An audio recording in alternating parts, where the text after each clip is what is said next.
राजेंद्र बाबूंबद्दल बोलायचं झालं तर वेगळी एक परिषद घ्यावी लागेल, कारण ते स्वतः लोकमतचे संपादनाच्या मध्ये त्यांची प्रमुख भूमिका असते, पुस्तक लेखनामध्ये त्यांचा महत्वाचा पैलू आहे आणि विशेषतः माजी मंत्री आहेत. म्हणजे राजकारण, साहित्य अशा सगळ्यामध्ये मुक्त विहार करून त्यांनी लोकमत साहित्य पुरस्कारामध्ये मोलाचं योगदान दिलंय आणि अनेक कार्यक्रमांमध्ये त्यांचा महत्वाचा सहभाग म्हणण्यापेक्षा कल्पकता त्यांच्याकडे असते. लोकमत महाराष्ट्र अवॉर्ड नुकतंच गेटवे ऑफ इंडियाला झालं आणि एक मोठ्या प्रमाणात मोठं राष्ट्रीय स्तरावरचे ते अवॉर्ड दिले जातात वेगवेगळ्या क्षेत्रातल्या लोकांना. अशा राजेंद्र बाबूंना म्हणजे बोलणाऱ्या माणसांना अजून काहीतरी बोलणं करण्यासाठी समूह संपादक विजय बाविस्करांना विनंती की आपण या ठिकाणी त्यांना बोलतं करावं. सर्वांचं पुन्हा एकदा मनपूर्वक स्वागत. प्रस्तावना हा प्रकार असतो आणि ही प्रस्तावना अतिशय टिपिकल असते, एक भाषण असतं, मनोगत असतं. त्यापेक्षा मुलाखतीच्या माध्यमातून हा संवाद उलगडावा आणि राजन बाबूंना काय वाटतं आमचे एडिटर इन चीफ म्हणून ते समजून घ्यावं म्हणून हा प्रपंच आहे. राजेंद्र जवाहरलाल दर्डा, मगाशी सूत्रसंचालकांनी उल्लेख केला की खरं म्हणजे राजेंद्र दर्डा एवढं पुरेसं नाही, एवढी ओळख पुरेसी नाही. ज्यांना आम्ही आदराने राजन भाऊ म्हणतो, लोकमतचे एडिटर इन चीफ, महाराष्ट्र राज्याचे माजी मंत्री, वेगवेगळ्या विभागांची मंत्रीपद अत्यंत सक्षमपणे, कार्यक्षमपणे ज्यांनी भूषवली आहेत, आपला ठसा उमटवलाय त्या विभागांवर, खात्यांवर, असे कार्यक्षम मंत्री, एक उद्योजक, एक शेतकरी. मी शेती तज्ञ असा शब्द उच्चारणार नाही, ते स्वतः शेती करतात, फार कमी लोकांना हे माहीत असेल. लेखक आहेत, पत्रकार आहेत, संपादक आहेत, असं बहुआयामी व्यक्तिमत्व म्हणजे आमचे राजन बाबू आहेत, लोकमतचे एडिटर इन चीफ. आपण राजन बाबूंशी बोलूया. राजन बाबू, आजचा हा जो समारंभ आहे लोकमतच्या साहित्य पुरस्काराचा, याबद्दल आपण काय सांगाल, या मागची भूमिका काय सांगाल? सुरुवातीलाच विजयजी खूप खूप धन्यवाद. खरं म्हणजे आज या सभागृहात अत्यंत मोठी आणि मान्यवर मंडळी या ठिकाणी आहेत आणि दरवर्षी खरं म्हणजे मी प्रस्तावना करतो, सुरुवातीला बोलतो, पण आज आपण मला या ठिकाणी बोलावून मी आपल्या मनापासून आभारी आहे. Thank you sir. खरं म्हणजे लोकमतचे संस्थापक संपादक स्वर्गवासी जवाहरलालजी दर्डा हे स्वातंत्र्यापूर्वी 2.25 वर्ष इंग्रजांशी लढत असताना जबलपूरच्या जेलमध्ये होते. 2.25 वर्ष, जेव्हा ते फक्त 21 वर्षाचे होते. आणि जेव्हा ते परत आले, देशाला स्वातंत्र्य मिळालं, त्यावेळेला त्यांनी आम्हाला त्यांनी नंतर आम्हाला सांगितलं की देशाला स्वातंत्र्य मिळवायचं होतं म्हणून आम्ही लढत होतो, पण सुराज्य मिळाल्यानंतर काय करायचं, आणि म्हणून त्यांनी 1952 साली लोकमत साप्ताहिक सुरू केलं.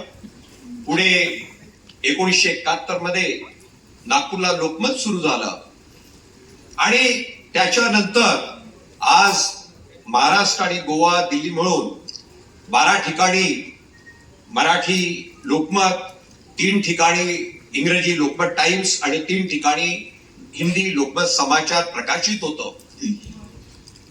आणि बाबूजींच्या, जवाहरलालजी दर्डा यांना आम्ही सगळे बाबूजी म्हणत होतो, त्यांच्या सानिध्यात माझे मोठे बंधू, माजी खासदार विजयबाबू दर्डा, मी आणि सुरुवातीची लोकमतची संपूर्ण टीम त्यांच्या मुशीतून तयार झालेली आहे.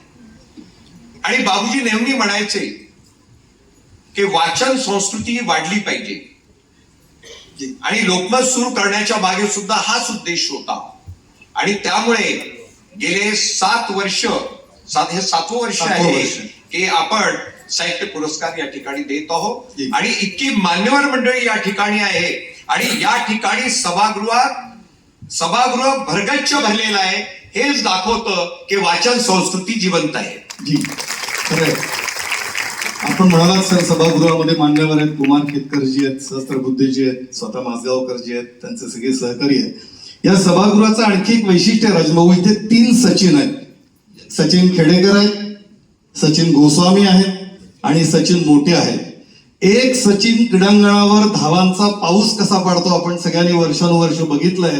इथे वाक्यांचा, विधानांचा, विचारांचा हा पाऊस मागाशी थोड्या वेळाने पडणार आहे जेव्हा हे सगळे आपलं मनोगत व्यक्त करतील.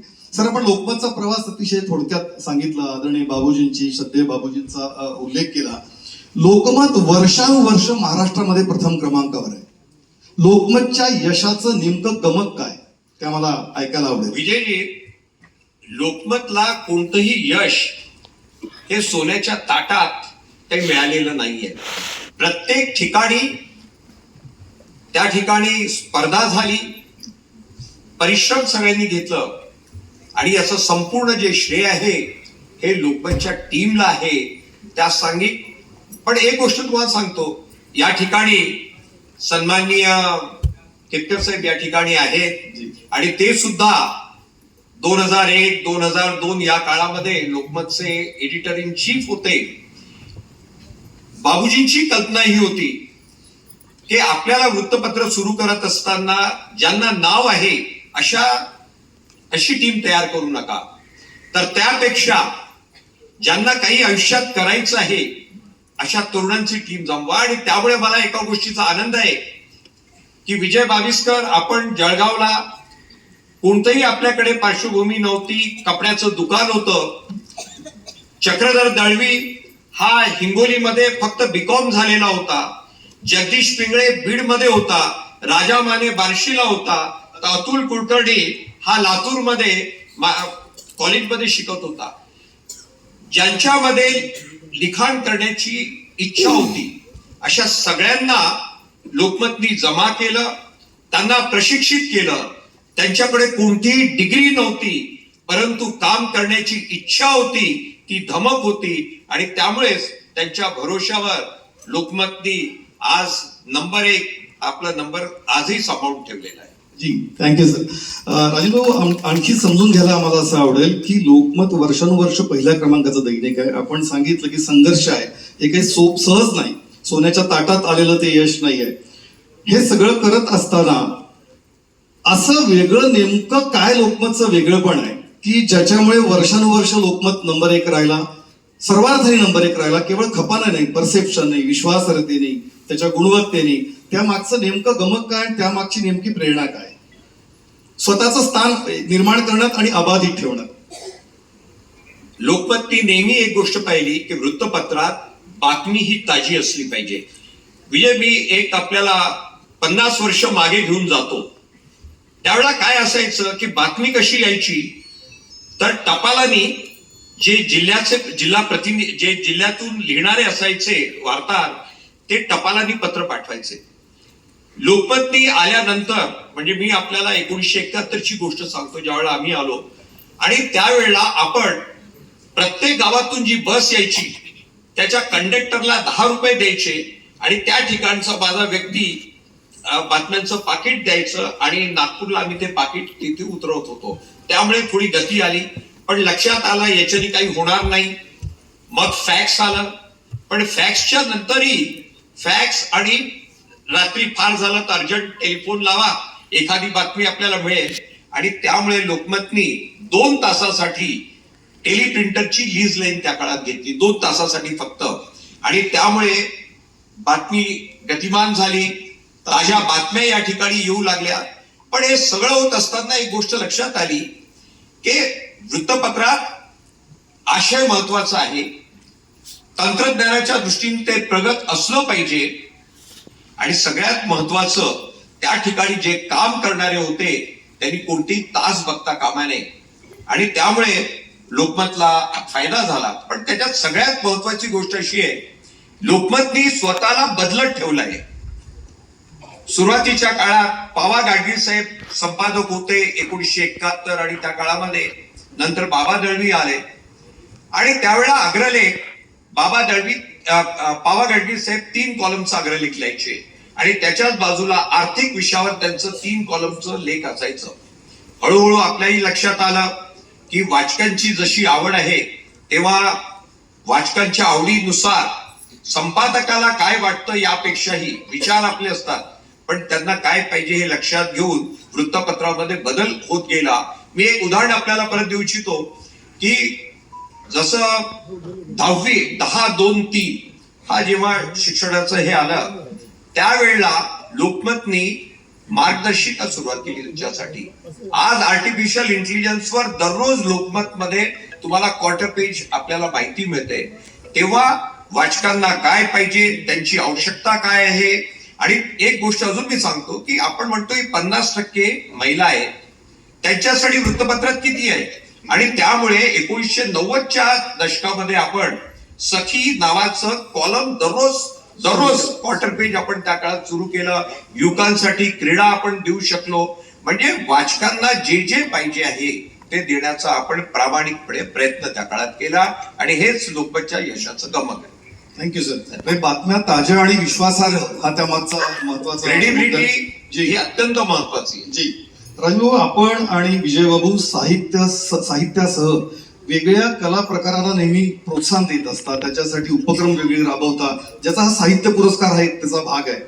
ही सांस्कृतिक बांधिलकी निर्माण होण्याची प्रेरणा ही कुठून आली? प्रेरणा ही संपूर्णपणे बाबूजी जवाहरलालजी दर्डा यांच्यामुळेच आम्हाला मिळाली. जी. कारण बाबूजी म्हणायचे की वृत्तपत्राच्या माध्यमातून फक्त हे वाईट आहे ते वाईट आहे इतकंच लिहू नका. कारण जर फक्त आपण हे वाईट ते वाईट इतकंच जर लिहायला लागलो तर माणसामध्ये काम करण्याची जी क्षमता आहे त्याचं पुरुषार्थ संपेल.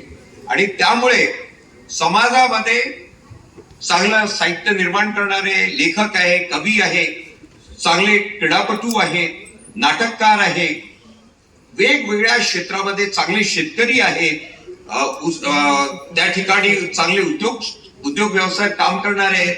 अशा सगळ्यांना समाजामध्ये त्यांना ओळखून त्यांची संपूर्ण माहिती घेऊन लोकमतच्या माध्यमातून आपण त्यांना एक प्लॅटफॉर्म देतो, त्यांचा सत्कार करतो. आणि एक उदाहरण आपल्याला देतो की नोवालजी ज्यांनी आता डिफेन्स मध्ये आता इतकं मोठं काम नागपूरमध्ये आता होतंय, पण 13 वर्षापूर्वी आपण त्यांना उत्कृष्ट व्यवसायी म्हणून, उद्योजक म्हणून त्यांना त्यावेळेला आपण त्यांना सन्मानित केलं होतं. याचा आम्हाला निश्चित आनंद आहे. तेव्हा बाबूजींनीच ही प्रेरणा आम्हा सगळ्यांना दिली. बाबूजींना स्वतःला साहित्याविषयी अतिशय आस्था होती, आत्मीयता होती. मला वाटतं सुरेश भट प्रख्यात कवी ज्यांचा उल्लेख केला पाहिजे, ते लोकमतचे त्या काळातले जिल्हा प्रतिनिधी होते. जी. राजभाऊ, या सगळ्यामध्ये आपल्याला एक गोष्ट मी सांगतो, आपण बाबूजींबद्दल सांगितलं. 1948 मध्ये बाबूजींनी शोभना नावाचं डायजेस्ट, मराठीतलं शोभना नावाचं डायजेस्ट 1948 साली सुरू केला. आणि मी 1950चं कव्हर पाहिलेलं आहे. त्याच्यावर कार्टुनिस्ट म्हणून स्वर्गवासी बाळासाहेब ठाकरे यांचं नाव आहे, कव्हरवर त्यांचं नाव आहे. अशी ती टीम होती त्या काळातली.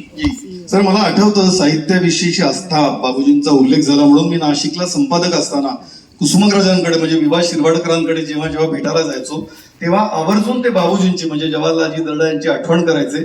ते सांगायचे की विजय, तुम्हाला माहित नाही, जवाहरलालजी तरुण असताना माझ्याकडे यायचे, नाशिकला यायचे आणि कशासाठी तर लोकमतच्या दिवाळी अंकासाठी कविता घ्यायला स्वतः बाबूजी नाशिकला कुसुमाग्रजांकडे जायचे.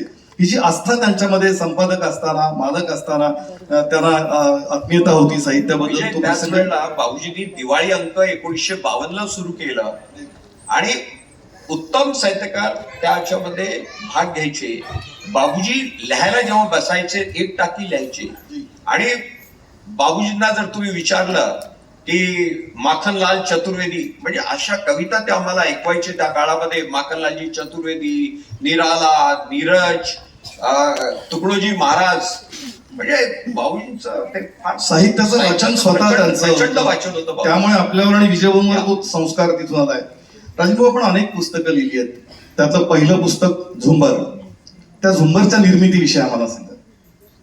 विजय असं आहे की यवतमाळच्या जिल्हा परिषद मराठी शाळेतून मी माझं 11वी पास झालो आणि उत्तम माझे गुण असल्यामुळे मला मुंबईच्या जे मध्ये मला प्रवेश मिळाला. 3 वर्ष मी प्रिंटिंग टेक्नॉलॉजी त्या ठिकाणी केली आणि त्या काळात शक्य नव्हतं की परदेशात जाऊन शिकणं, पण मला स्कॉलरशिप मिळाली लंडन कॉलेज ऑफ प्रिंटिंगची आणि ग्राफिक आर्ट्स मध्ये 2 वर्ष मला त्या ठिकाणी शिकता आलं.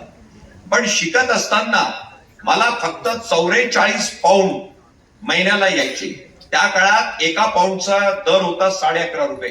म्हणजे 500 रुपयाच्या जवळपास महिन्याला मला यायचं. आणि त्यामुळे शनिवार रविवार नोकरी करायची, स्कॉलरशिप टिकून ठेवण्यासाठी भरपूर काम करायचं.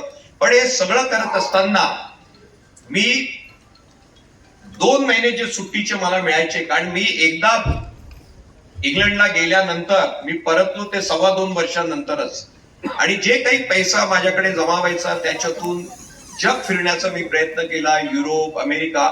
आणि हे सगळं करत असताना किंवा इंग्लंड मधले किंवा लंडन मधले माझे जे काही अनुभव होते, आणि त्यावेळेला माझं वय होतं 20 वर्ष, आणि आपण तिथे जॉब करून पैसे मिळवत होतो. पैसे मिळवले त्या काळात. आणि जे काही शिक्षण करताना ज्या काही मला अडचणी आल्या त्या काळात, त्या ठिकाणी आपण नाव ऐकलं असेल आजीबाई बनारसे. आजीबाई बनारसे या त्या काळात लंडनला होत्या, आणि कधीतरी 15 दिवसातून एकदा तिथे जायचं आणि गरम गरम पोळी त्या ठिकाणी खायला आम्हाला मिळायची. पण हे सगळे जे माझे अनुभव होते, हे सगळे अनुभव 22 वर्ष माझं वय त्यावेळेला 22 होतं जवळपास, मी परतलो त्यावेळेला. आणि झुंबर नावाचं ते पहिलं माझं पुस्तक त्यावेळेला प्रकाशित झालं. त्यानंतर झुंबरच्या नंतर 2012 मध्ये व्हायब्रंट बिगनेट म्हणून मी शिक्षण मंत्री असताना लंडनला प्रकाशित झालं. त्याच्यानंतर 2020 मध्ये माझी भिंत हे माझं तिसरं पुस्तक होतं. टाइमलाईन टाइमलाईन येतंय. अजून पुढचं पुस्तक काही नियोजन बघूया. इथे माझ्याबरोबर साहेब आहे. इतकी मोठी मंडळी असताना आपण लिहिलेल्या एका पुस्तकाबद्दल न बोललेलं बरं त्या ठिकाणी. लेखनासोबतच आपलं वाचन सुरू आहे, आणि त्या वाचनाला आपण कसा वेळ देतो आणि किती वेळ देतो? आपलं वाचनाचं टाइम टेबल कसं असतं? रात्री आपल्याला कल्पना आहे की वर्षानुवर्ष मी रात्री 1 वाजता झोपतो. पान 1 झाल्यानंतर पान 1 जिथे कुठे असेल माझ्याकडे पान 1 येतं, मी बघतो आणि त्याच्यानंतर 1 वाजता झोपतो. पण 11च्या नंतर जवळपास थोडं बहुत संगीत, आणि त्याच्यानंतर तासभर तरी शेवटी वाचन हे चालू असतं. आणि याचं कारण सुरुवातीच्या काळात जे वाचन होतं तो वेगळा वाचन होता. म्हणजे ज्यावेळेला तरुणपणी नासी फडके, वि. स. खांडेकर हे सगळं ते होतं. त्याच्यानंतर इंग्रजी पुस्तकांवर जोर झाला. पण आता बहुतेक आत्मचरित्र किंवा असेच जे आहेत त्याच्यावर जास्त वाचन चालू आहे. आपण सर मगाशी बोलता बोलता वाचन संस्कृतीचा उल्लेख केला. वाचन संस्कृती वाढवण्यासाठी लोकमतचं नेमकं काय योगदान आणि काय भूमिका आहे? बघा, ज्या वेळेला लोकमत वृत्तपत्र सुरू झालं त्यावेळेला वृत्तपत्र वाचणं हे काही लोक फक्त वाचत होते. खरं सांगायचं म्हणजे शहरातली काही मंडळी. लोकमतनी ग्रामीण भागापर्यंत वृत्तपत्र पोहोचवलं. शेवटच्या माणसापर्यंत, ग्रामीण भागापर्यंत कसं पोहोचवलं? तर त्या गावामध्ये जाऊन, कारण तिथे काही तुम्हाला असा रिपोर्टर मिळणार नव्हता, पण त्या ठिकाणी बाबा तू काय शिक्षक आहे, तू काय छोटा व्यापारी आहे, तू शिकलेला आहे, ग्रॅज्युएट आहे, तू आमच्यासाठी फक्त बातमी पाठवली, तुला जसं वाटेल तसं लिहून पाठव, त्याच्यावर संस्कार आम्ही इथे करू, एडिटिंग आम्ही इथे करू. आणि या पद्धतीने टपरीवरच्या माणसापासून तर कॉर्पोरेट मध्ये काम करणाऱ्या मालकापर्यंत लोकमतनी वाचन संस्कृती ही वाढवली आहे. खरं म्हणजे आपण ही एक संस्कृती आहे. जर आपल्याला संस्कृती टिकवायची असेल तर वाचन वाढवलं पाहिजे, आणि त्यासाठी लोकमतनी ग्रामीण भागापर्यंत वाचनाची सवय लावली असं म्हटलं तर ते चुकीचं ठरणार. वाचक घडवण्यासाठी लोकमतनी जाणीवपूर्वक प्रयत्न केले. वेगवेगळ्या माध्यमातून वेगवेगळ्या लेखकांना लिहितं केलं, त्यांना प्रोत्साहन दिलं, व्यासपीठ दिलं. इलेक्ट्रॉनिक आणि सोशल मीडियाच्या कोलाहलामध्ये आपण प्रिंट मीडियाला अनेक वर्ष आपण रिप्रेझेंट केलंय. आपला संबंध आयुष्य रात्र प्रिंट मीडियामध्ये, मुद्रित माध्यमामध्ये गेलाय. या सगळ्या कोलाहलामध्ये पुस्तकांचं महत्व आणि प्रिंट मीडियाचं महत्व कसं आहे आणि याचं भविष्य कसं आहे? विजय, असं आहे की समाज माध्यम खूप चांगले आहे. समाज माध्यमामधून आपण आपले मित्र जोडतो. पण आज फक्त द्वेष आणि भांडणं याच्याकडे सगळं चाललेलं आहे. एक उदाहरण आपल्याला देतो की सध्या युद्ध सुरू आहे इराण, इस्रायल, अमेरिकेचं. त्यावेळेला दररोज 40-50 व्हिडिओ आपण बघतो. पण त्या 50 व्हिडिओपैकी 80% हे खोटे असतात. आणि अशा या कोलाहलामध्ये, इलेक्ट्रॉनिक मीडियाच्या याच्यामध्ये, आणि आपण प्रत्येक बातमीला अशा पद्धतीने रंगवतो की आपल्या, म्हणजे आपण जिथे बसलोय त्याच ठिकाणी युद्ध सुरू आहे. म्हणजे त्या गतीने सगळं चालू असतं आणि जेव्हा तो बोलतो तर असं वाटतंय खरंच इथेच भांडण सुरू आहे की काय, कल्पना नाही मला. आणि त्याच वेळेला जर तुम्ही काही परदेशी जर पाहिलं तर तुम्हाला फरक लक्षात येईल. पण हे जरी असेल तर माझं एवढंच म्हणणं आहे की हे सगळं याचा विचार न करता आपण प्रिंट मीडिया ही जिवंत आहे. मराठी भाषेला कधी मरण नाही. आणि आपण या ठिकाणी इतके चांगले लेखक या ठिकाणी बसलेले आहेत, त्यांची पुस्तकं प्रकाशित झालेली आहे. आपण ती वाचा. मी सांगतो मराठी भाषा ही अबाधित आहे आणि ती वाढत राहील. एवढंच मी या ठिकाणी सांगू इच्छितो. धन्यवाद सर. मराठी भाषेला मरण नाही, प्रिंट मीडियाला मरण नाही, ते तळ्यात सुरू राहणार आहे. आणि या मान्यवर लेखकांची पुस्तकं आपण वाचत राहा असं राजभाऊ म्हणाले. आपण इथे थांबणार आहोत. मी एक पथ्य पाळलंय की मुलाखत घेणाऱ्यांनी कमी बोलावं आणि मुलाखत ज्यांची आहे त्यांना जास्ती बोलू द्यावं. त्यामुळे छोटे छोटे प्रश्न होते. खरं म्हणजे सर खूप प्रश्न विचारता येतील, आपल्याला खूप बोलतं करता येईल, पण वेळेचं बंधन आहे. कारण हेडलाईन पेक्षा डेडलाईन महत्वाची असं आपण सांगता. त्यामुळे आपण इथे थांबूया. थँक्यू.